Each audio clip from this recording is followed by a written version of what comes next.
Welcome to episode 16 of The Evidence Room. Inside every investigation, the truth is hidden in the evidence.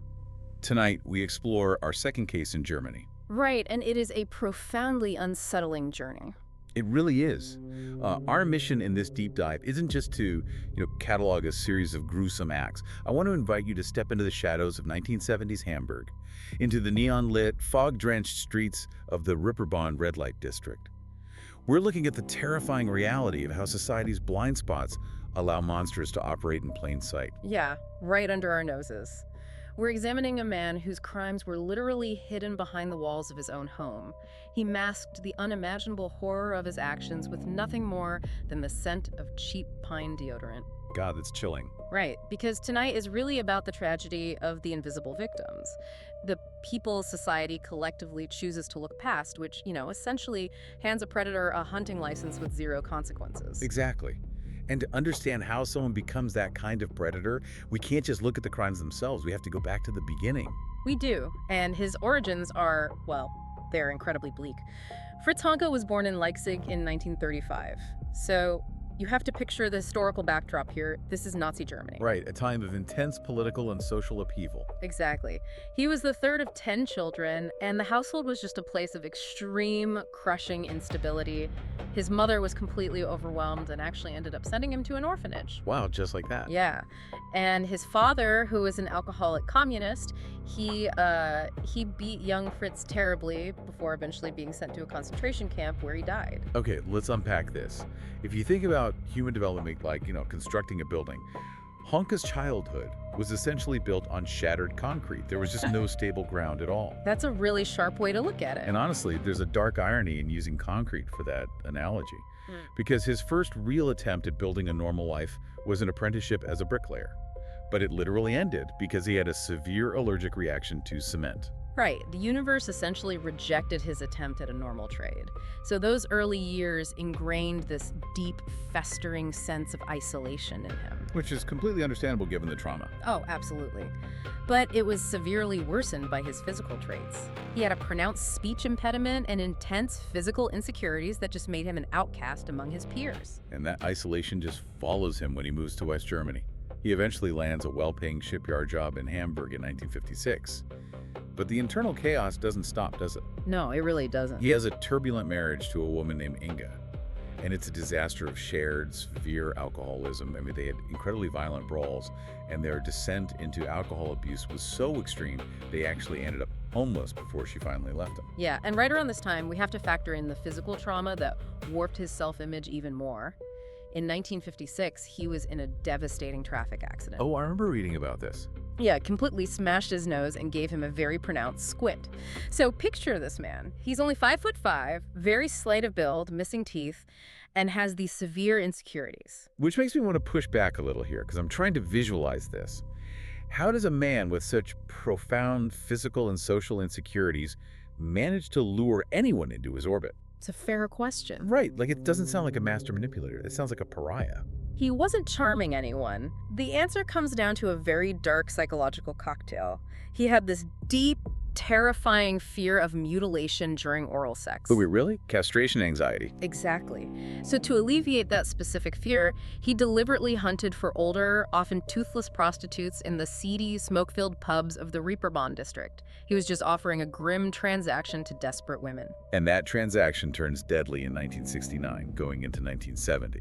This brings us to Gertrude Breuer. She was a 40-something hairdresser and part-time prostitute. She goes to his apartment, but later refuses his sexual demands. Right. And for a man with his massive insecurities, that rejection triggers a sudden, violent escalation. Honka just flies into a blind rage and strangles her. Just like that. And then the grim logistics of the aftermath come into play. Yeah, the cover-up. Because of his small stature and physical weakness, he couldn't move the body intact. So this led to a brutal dismemberment. He buried parts in a nearby rubbish unit and hid the rest up in his attic. What's fascinating here is this creates a major psychological turning point for Honka. He sat in his apartment waiting in absolute terror for the police to connect him to the disappearance. They never did. Exactly. Nothing happened. Even when her remains were found by a construction worker a year later, she remained unidentified and completely unlinked to him. Here's where it gets really interesting. Honka learned a horrifying lesson from Gertrude's murder. He realized that society simply does not look for marginalized women. That is exactly the sociological mechanism at play, and it totally shaped his calculated new hunting pattern between 1974 and 1975. He started actually stalking them, right? Yeah, he did. He began stalking his victims first, just to ensure they had no family or friends who would miss them. And the tragic escalation there is just heartbreaking. First, Anne Bushel, who was 54, he strangles her simply because she wasn't, quote, passionate enough. Unbelievable. Then Frida Roblick, 57, killed over a robbery or payment dispute, and Ruth Schultz, 52. They were drinking gin, and he smashed her over the head with a bottle and strangled her just for laughing at him. 3 women murdered in rapid succession, and we have to mention the glaring near miss here. Yes, the Ruth Duffner situation. I mean, this drives me absolutely crazy. She escaped his apartment completely naked, and he gets charged with rape. But it gets downgraded to a fine. A mere fine. Exactly. How does a violent offender get a 4,000 mark fine and return to his life of preying on women without the police keeping tabs on him? I completely understand your outrage. It perfectly illustrates the systemic apathy of the time toward violence against sex workers. The justice system just didn't care. Which brings us back to the horrors inside that apartment in Ottensen. Just picture this space. It's a cramped, squalid room. The walls are plastered with pornographic wallpaper. There's a rubber sex doll. It's just a perverse atmosphere. And hanging over everything is the heavy, stagnant air of a room shared with the dead. Because his storage methods were horrific. Some women went up to the attic, but Ruth Schultz was too heavy for him to carry up those steep stairs. So what does he do? He simply stuffed her behind his apartment's wall paneling. Okay, think about this. It's like trying to treat a biohazard spill with a car air freshener. Neighbors obviously complained of the stench of rotting flesh. Of course they did. But Honka deflected by blaming, quote, foreigners cooking upstairs. Meanwhile, he's frantically buying massive amounts of cheap deodorant and pine-scented perfume blocks. And people just accepted the easiest explanation until July 15, 1975. Right. So picture the scene. Honka goes off to his shift as a night watchman for Shell, completely oblivious to what is about to happen. While he's gone, an accidental fire engulfs the apartment building. The firefighters arrive and battle the blaze from the top down. And that's when they find it. Yeah. As they reach the attic, they're hit by this penetrating, unearthly stench. It's the chilling discovery among the ashes. They find a partially decomposed female torso in a plastic bag and mummified remains. The secret was literally smoked out. So the police immediately set a trap, waiting for Honka to walk home from his shift the next morning. And the interrogation that followed was just bizarre. Extremely bizarre. It was incredibly difficult due to his low intelligence, that severe speech impediment, and his extreme intoxication. He was completely plastered. Right. And this raises an important question, especially about his psychology, because his confessions kept shifting. He initially confessed. He did. But then he retracted it, citing memory loss. At one point, he even bizarrely claimed that Jack the Ripper had ordered him to do it. Wow. Jack the Ripper. Yeah. But ultimately, the grim truth emerged. He killed them out of rage when they mocked his preference for oral sex over conventional intercourse. So what does this all mean? How does the justice system process a case with such undeniable, gruesome evidence? Oh, it became a massive spectacle, mostly because of Rolf Bossi, the star defense lawyer from Munich. Ah, right. I know that name. Yeah, Bossi's strategy was brilliant, but, controversial. He portrayed Honka as having a severe mental illness with diminished capacity. Because of the drinking, right? Exactly. Because of his habitual, lifelong alcohol abuse, like decades of it. And the verdict is just shocking. Despite 4 dead women dismembered in his home, Honka is only convicted of 1 count of murder and 3 of manslaughter. It's astounding. He actually avoids a maximum life sentence in prison, receiving just 15 years in a psychiatric hospital instead. And the public reaction was just as bizarre as the trial.